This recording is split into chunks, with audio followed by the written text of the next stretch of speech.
हाय दोस्तों, कैसे हैं। चलिए आज हम सभी इतिहास से संबंधित जानकारी लेंगे और इतिहास में भी प्राचीन भारत के अध्ययन के स्रोत से संबंधित जानकारी लेंगे। प्राचीन भारत के अध्ययन के स्रोत से संबंधित जानकारी आज हम लेंगे। चलिए शुरुआत करते हैं।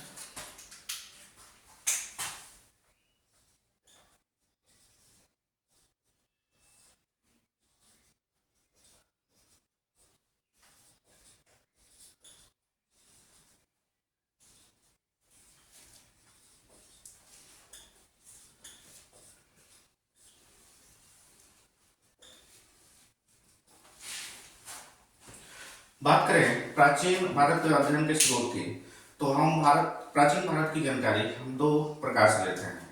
पहला जो है आपका पुरातात्विक है और दूसरा साहित्यिक रूप से हम लेते हैं। तो आइए देखते हैं पहले।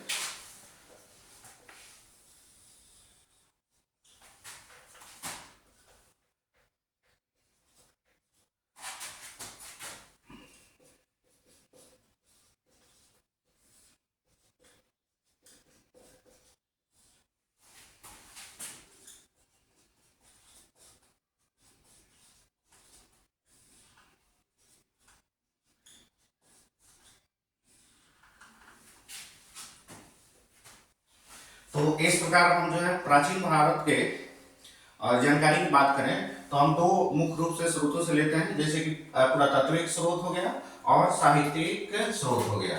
पुरातात्विक स्रोत और साहित्यिक स्रोत। अगर हम बात करें पुरातात्विक स्रोत क्या है, तो पुरातात्विक स्रोत के अंतर्गत पहला अभिलेख,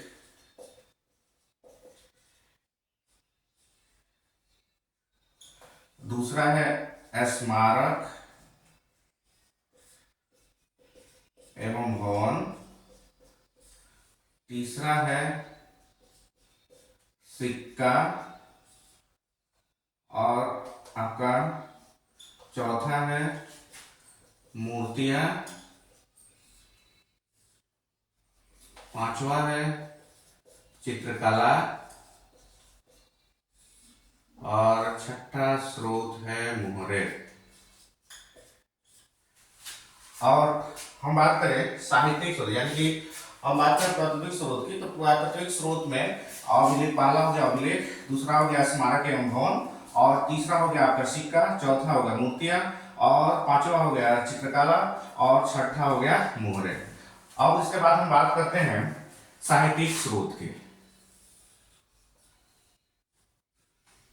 तो साहित्यिक स्रोत को भी हम दो रूप में बांटते हैं। पहला है भारतीय साहित्य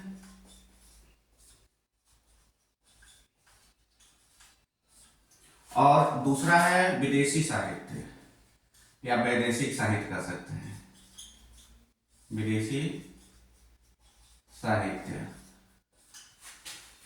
अब हम बात करते हैं कि भारतीय साहित्य के अंतर्गत क्या क्या आते हैं।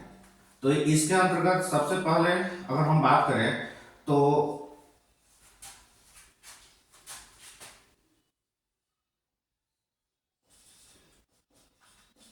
धार्मिक साहित्य,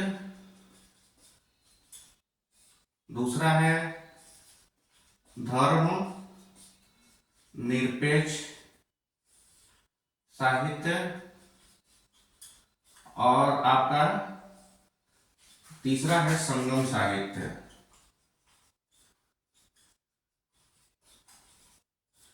अब हम बात करते हैं कि धार्मिक साहित्य के अंतर्गत क्या आता है, कौन कौन से जो है किससे किससे हमको जानकारियां मिलती है। तो पहला है ब्राह्मण साहित्य, और दूसरा है बौद्ध साहित्य,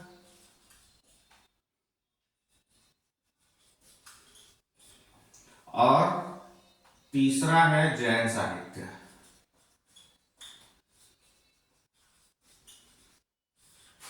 और धर्मनिरपेक्ष की बात करें तो इससे जो है धर्मनिरपेक्ष की जो जानकारी हमको मिलती है, ये कौटिल्य या चाणक्य के द्वारा लिखा गया अर्थशास्त्र,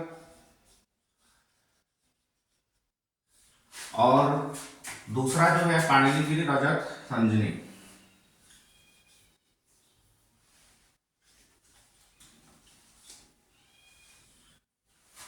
अगर संगम साहित्य की बात किया जाए तो संगम साहित्य के अंतर्गत जीवक चिंतामणि,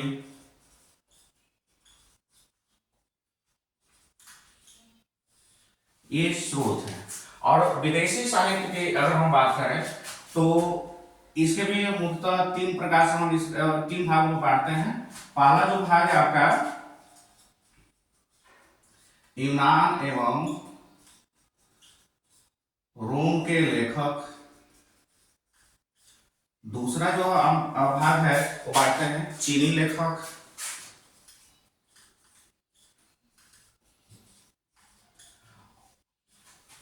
और तीसरा जो है अरबी लेखक।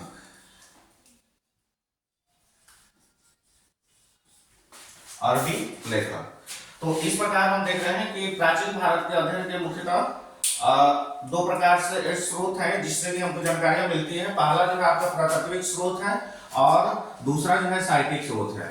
और उसी बात करते हैं पुरातात्विक स्रोत की, तो पहला भाग अभिलेख हो गया, दूसरा जो है स्मारक और भवन से हमको जानकारी मिलती है, तीसरा जो है सिक्का से जानकारी मिलती है, चौथा पांचवा की बात करें, चौथा या पांचवा की बात करें तो मूर्तियां और चित्रकला से जानकारी मिलती है, और छठा रूप में जो है मुहरे से हमको जानकारी मिलती है।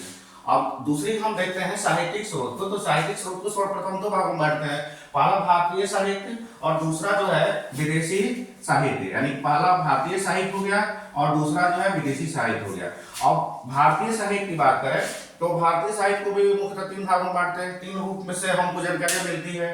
पहला जो है आपका धार्मिक साहित्य से, जैसे कि आपका ब्राह्मण साहित्य हो गया, बौद्ध साहित्य हो गया, जैन साहित्य हो गया। और दूसरा स्वरूप जो है यानी कि धर्म निरपेक्ष है, और धर्म निरपेक्ष के अंतर्गत जो हमको जो जानकारियां मिलती है और जो चाणक्य के द्वारा लिखा गया और शास्त्र है, पाणिनि का रजतंत्री है, ये इससे जो है हमको जानकारियां मिलती है।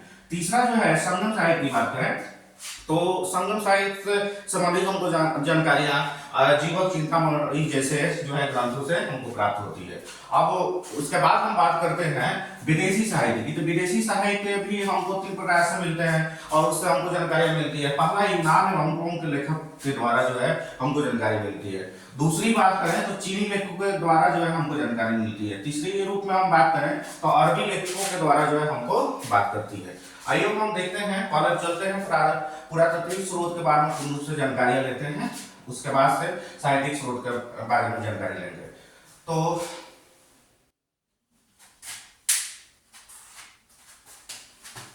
बात करते हैं पहला अभिलेख की।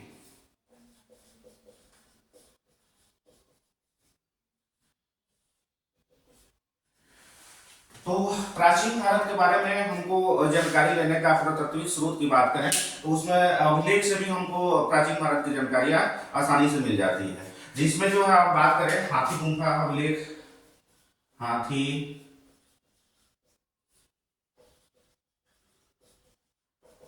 गुम्फा अभिलेख, जिसके अंतर्गत हमको कलिंग के राजा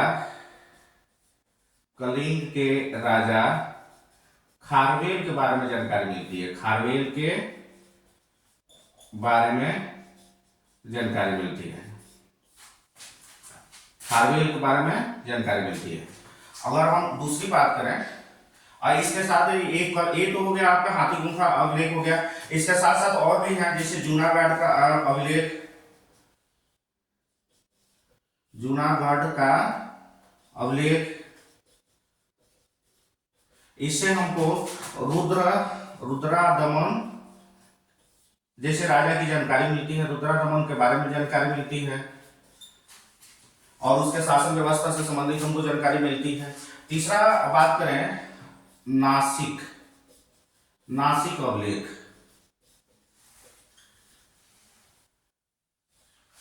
तो इसमें जो है हमको सातवाहन राजवंशों से संबंधित हमको जानकारियां मिलती है। अब दूसरी बात करें यहाँ पे स्मारक एवं भवन की। दूसरा पुरातात्विक स्रोत जो है स्मारक एवं भवन की बात करें तो सबसे पहले हम बात करते हैं दशावतार जो है देवगढ़ का दशावतार मंदिर, जिसके अंतर्गत जो है भव्य जो भव्यता का जो है हमको देखने को मिलता है। उसका भव्यता जो है पूरे प्राचीन काल से ही जो है आज तक भी हमको देखने को मिलता है। और बात करें तो इससे जो है राजा महाराजाओं और साथ साथ जो है जो हमारी जो प्राचीन मंदिर की कलाकृति है, बनावट है, उससे उसकी भव्यता का भी पता चलता है और उससे उसकी महानता का भी पता चलता है। और इस तरह से अगर हम बात करें स्मारक एवं भवन की, तो भारत में ही जो है, अगर उत्तरी भारत में देखें तो उत्तरी भारत में अलग प्रकार से मंदिरों का निर्माण किया गया था। जिसमें जो है अगर बात करें तो नागर शैली से जो है निर्माण किया गया था। मध्य भारत की बात किया जाए तो बेसर शैली का निर्माण किया गया था। और उसी तरह से दक्षिणी भारत में अगर बात करें तो द्रविड़ शैली का प्रयोग किया गया था दक्षिणी भारत में। चलिए देखते हैं स्मारक एवं भवन में नागर शैली का प्रयोग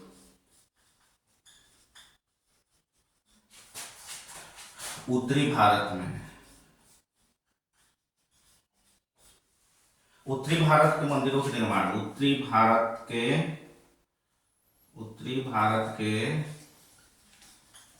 मंदिरों के निर्माण में किया गया था। जबकि बात करें बेसर शैली की, तो बेसर शैली इसका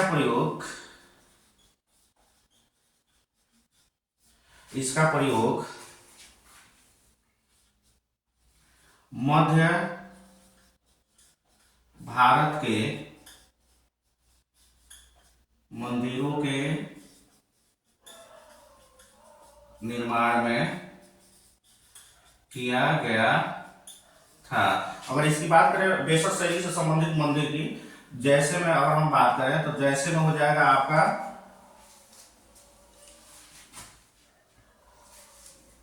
पहले नागर शैली की बात करते हैं। तो नागर शैली में जैसे की बात करें, नागर शैली की बात करें तो खजुराहो का कंदरिया महादेव का मंदिर, खजुराहो का कंदरिया महादेव का मंदिर। और इसमें बेसर शैली की बात करें तो इसमें उज्जैन का महादेव मंदिर। और उसी तरह से अगर द्रविड़ शैली की बात किया जाए तो इसका प्रयोग दक्षिणी भारत में मंदिरों के निर्माण में किया जाता था। और इसकी अगर हम बात करें तो तंजौर का राजराजेश्वर मंदिर है। इसका अगर बात करें, इसका अगर एग्जाम्पल की बात करें तो यहां पर लिख देते हैं, जैसे तंजौर का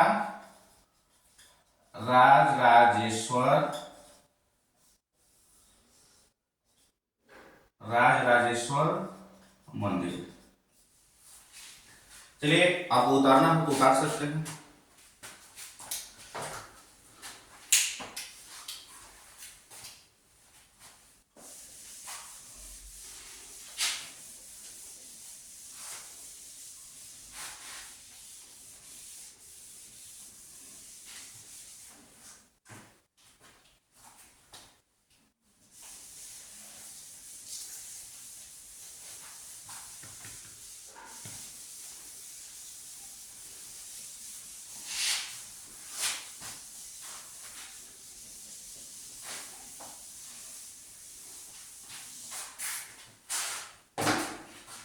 आपका तीसरा रूप है प्राकृतिक स्रोत के बारे में जानकारी लेने का। तीसरा अगर भाग हम देखें तो सिक्का है।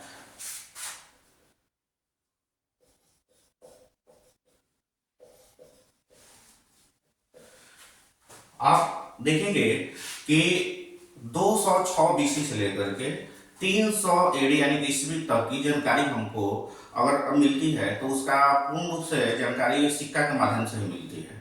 और बात करें जो प्राचीन काल के जो सिक्के हुआ करते थे उनको आहट सिक्का के नाम से जाना जाता था। इसलिए उनको आहट सिक्का के नाम से जाना जाता था क्योंकि इसका निर्माण ही ठप्पा मार के किया जाता था। और बात करें प्राचीन काल में तो विभिन्न प्रकार के जो है धातुओं से मुद्राओं का निर्माण होता था।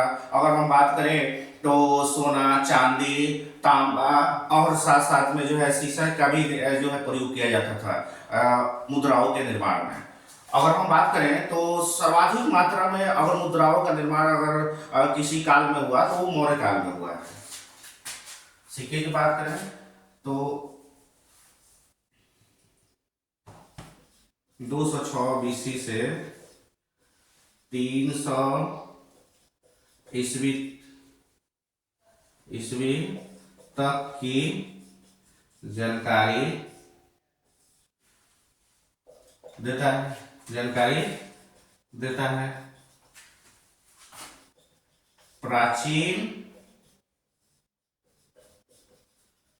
सिक्के को आहत नाम से जाना जाता था। आहत इसलिए कहा जाता था क्योंकि इसको थप्पा मार के बनाया जाता था। प्राचीन काल में सिक्कों का निर्माण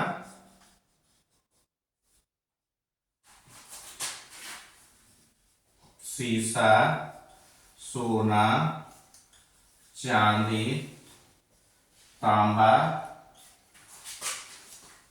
से किया जाता था।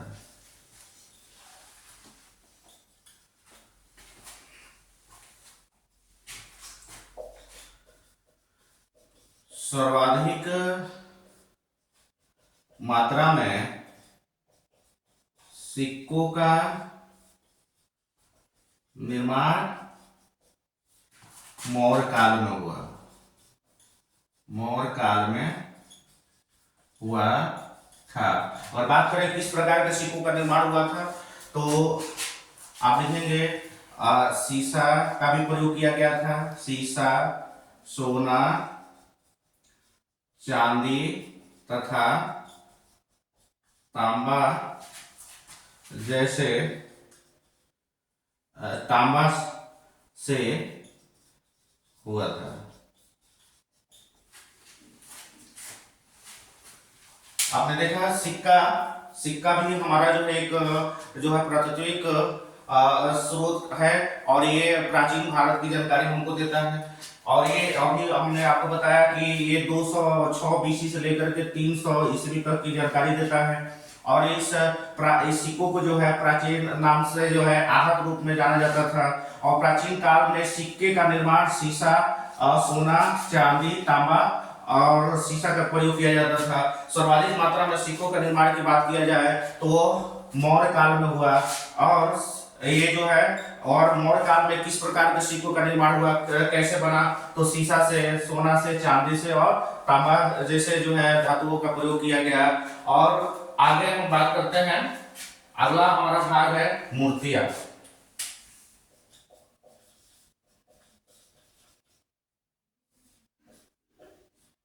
विशेष प्रकार की मूर्तियों बनाने की कला जो है हमको जो है कुषाण काल से मिलती है। और इसमें जो है वैदेशिक छवि देखने को मिलती है। अगर मथुरा के अगर मंदिरों को छोड़ दिया जाए और मूर्तियों को छोड़ दिया जाए तो ये बाकी सभी जो है कुषाण काल की मूर्तियों में वैदेशिक कला का जो है गुण देखने को मिलता है।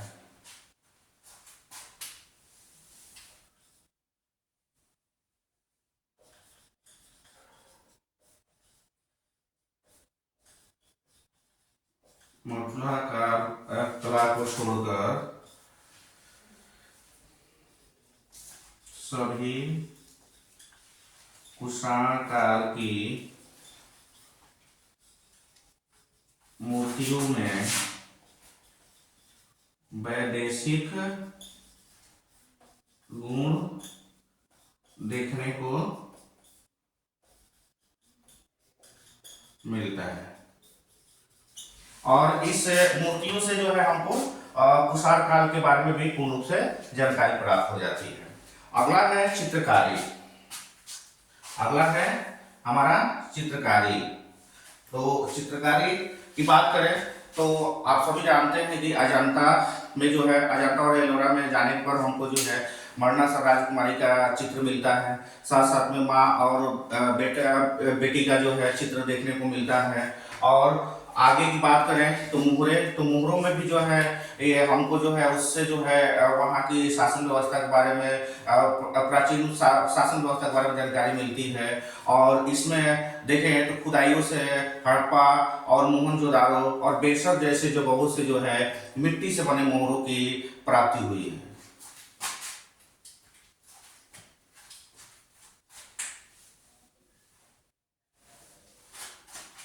उतारना है तो उतार सकते हैं आप लोग।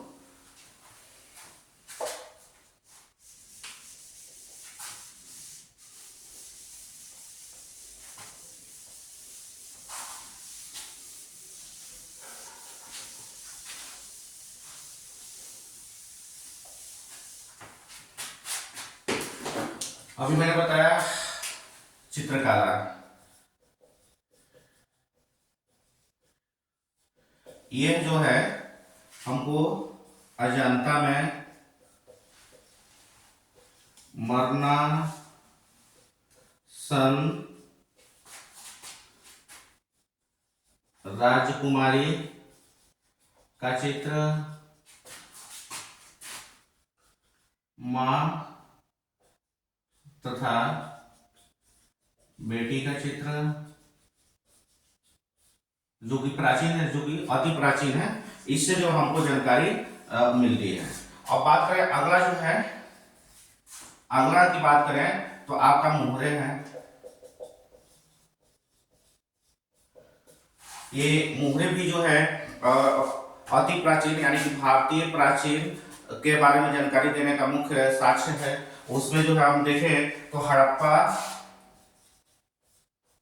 एवं मोहन जोदारो तथा बेसर से मिले मिट्टी की मोहरे मुख्य है।